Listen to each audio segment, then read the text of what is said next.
I'm still doing these live, just a short one.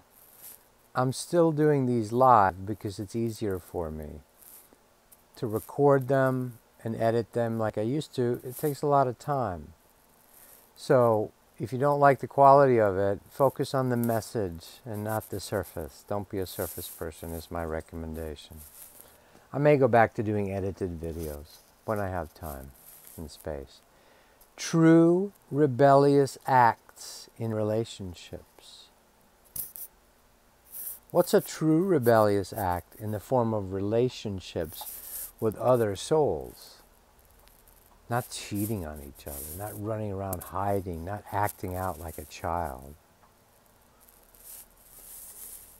Love is beyond the boundaries, beyond the rules. God works in mysterious ways. It makes no sense, the Bible. It makes no sense to the mind, Buddha. It is beyond understanding. Mysterious. So if you want to have a real activating, awakening personal relationship, and you are willing and brave enough to tell the universe, all right, I'm ready. Bring me a soulmate, real soulmate, that doesn't fit your little list of, I want him to be tall, dark, and handsome, and financially responsibly and emotionally stable. That's avoiding, that's so avoiding. I'm making light of it. Or men, I want her to, have big tits, big boobs, and just, be really have a healthy sex appetite and bring me my beer. All right, equal time, right? If that's what you think you want, this is why we're headed towards robots. Because it's really close to robots. We're getting silicone injected and neurolinguistically programmed to the perfection where we're, hi, I'm a perfect doll. I'm a perfect man. Look at me. I got, You're not having a relationship. You're having a false relationship, or a robotic relationship, or an image worship relationship.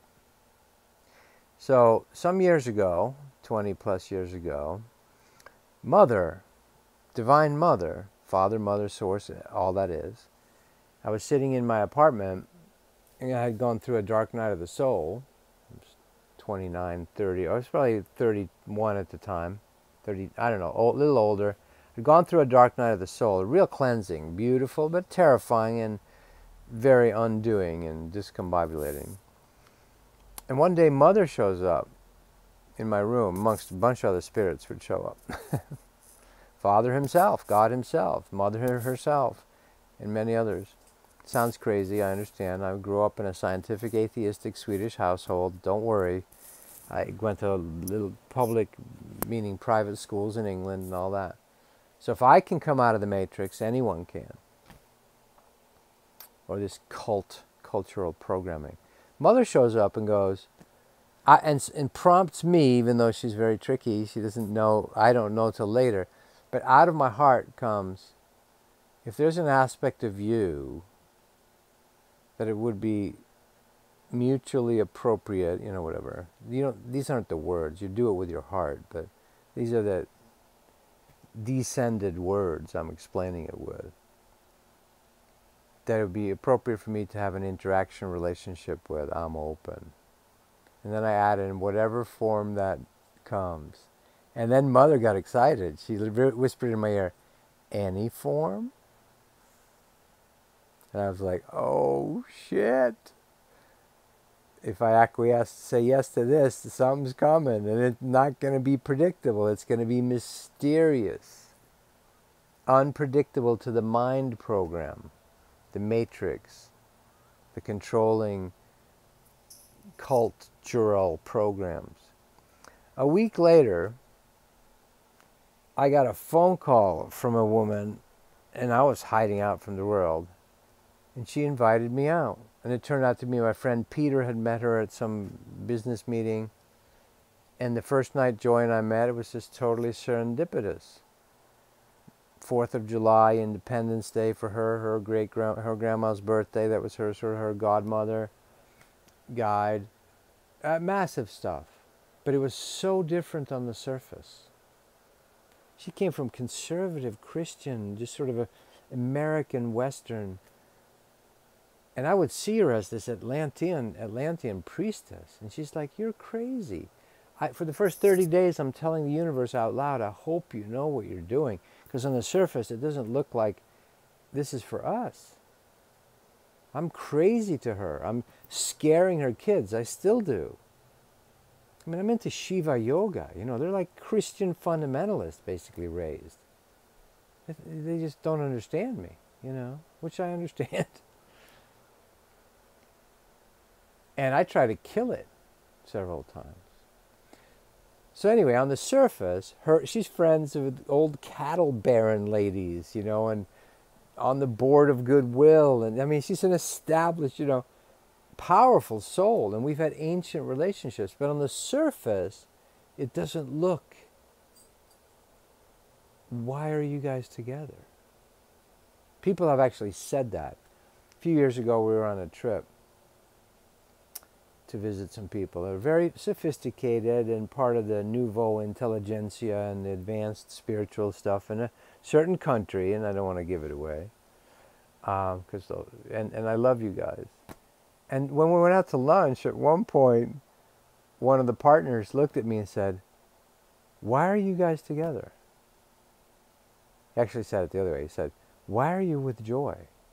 Because he had a judgment, in my judgment, of, she's not into this stuff. You are so advanced, Tobias. Yeah, really.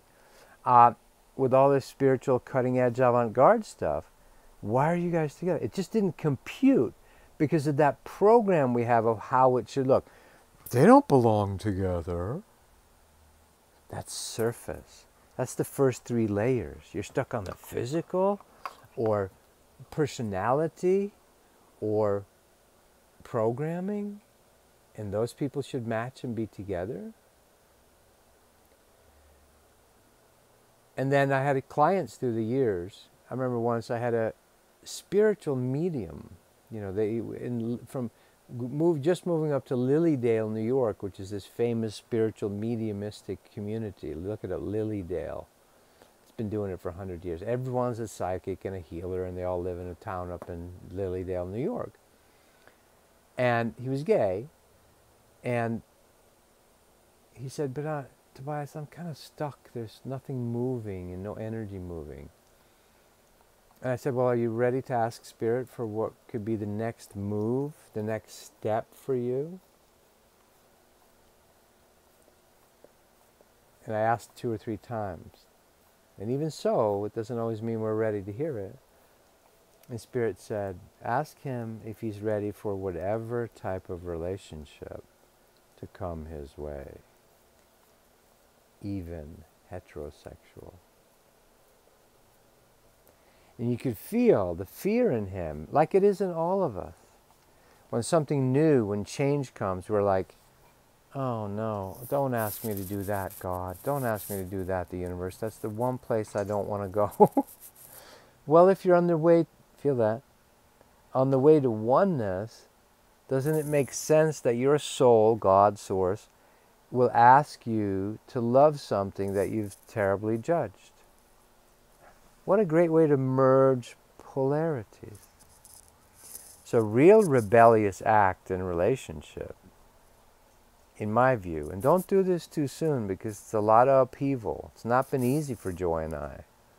Many, many times it's been, that's it, get the bleep away from me, you know. But we're not bored. You know. And again, it could change tomorrow. Joy could go, I've had enough of your fucking shit, Tobias. You know, you're scaring my kids and family. They don't understand all this weird yoga stuff you're into. You know, they're like basically, whatever, I don't want to characterize them, but Americans. Which are Western Americans, Christian. Just feel that. Gun-toting. Nothing wrong with that. You know, nothing wrong with guns, by the way, in my opinion. I know that goes totally against all where I came from. To each their own. But so, Or not, no guns. I totally, I for many years like, no guns at all, because you invite that energy. But then I can totally understand, yeah, you need them. See, once you're rigid, you're stuck. That's the whole point. A true rebellious act, ask mother or father for an aspect of them to come and make love to you. It's going to blow your boundaries. It's going to blow your boxes wide open. Hang on for the ride. And dilettante fucking around, I never promote. I'm the most monogamous, serial monogamist I know. Not for lack of opportunity, for most of us. So that's not rebellious. Rebellious sexuality, acting out, that's naive, that's childish, that's immature. True, and I'm not saying there's nothing wrong, polyamory and all that stuff, but we're not ready for it yet on Earth quite. A few people are just starting to. Later, true relationships will become polyamorous. The Agarthians, for instance, and in 4D and 5D, and in heaven, this is going to scare people, but in heaven, in afterlife from here, you realize, oh, I've been with you, I've been with you, I've been with you, I've been with you, with you. We're all lovers, we're all friends, we're all soulmates. Here on Earth, that is a huge lockdown, the lust lock, the ownership, marriage vows, blood till death do you part, struggle at the engagement ring, the wedding ring, the suffering. That's all by design to get you to be like pit bull marriages. I've talked about that in another video. But so true rebellious act in relationship, don't ask for don't go, I want him to look tall, dark, and financially stable and emotionally stable, financially responsible. And then you're bored, the Eagles sung to give your love to the man with the cold hands. Come on, wake up. Stop that crap, if you're ready. And for the men, stop that crap running around with little girls or paying women to have sex with you, whatever level. You can pay a wife to do that.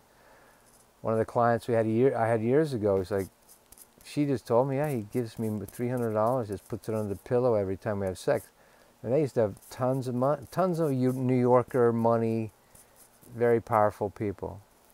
So, that occurs in marriages. Marriage is usually horrible, really.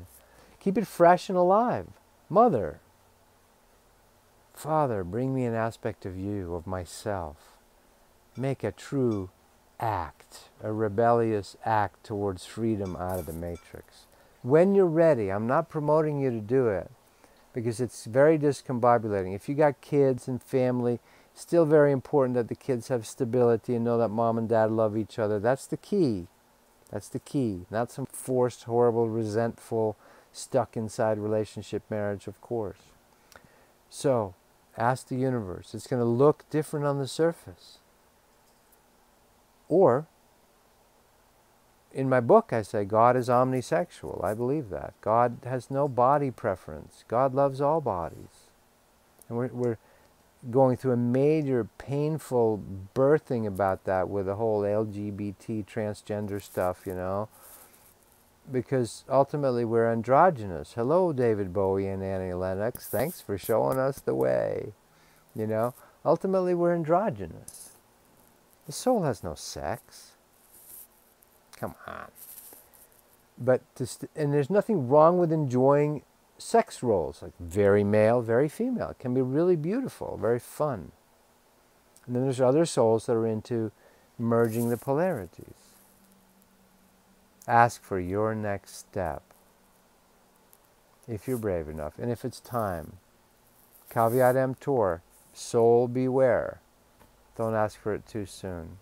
I'm just suggesting, if you want aliveness again, break your boxes of what you thought relationships should look like or who you should have relationships with. Check out the webcasts, tobiaslars.com, Sundays. It's growing. I think the universe is maybe let me grow that a little bit. We're having more and more people join. And I recommend you start with the inner body awakening, which is an energetic technique to feel your energies, to build a solid foundation living an authentic life with your energies, and then move on to the alchemy process and the heart energy. If you're interested in reading, Listening to the Sun on Amazon is still selling. I got a bunch of chapters in there on relationship and true sexuality. Much love. More later. This was going to be short. Come on. What's going on? All right. Bye. If I can figure this out. There we go. Ciao.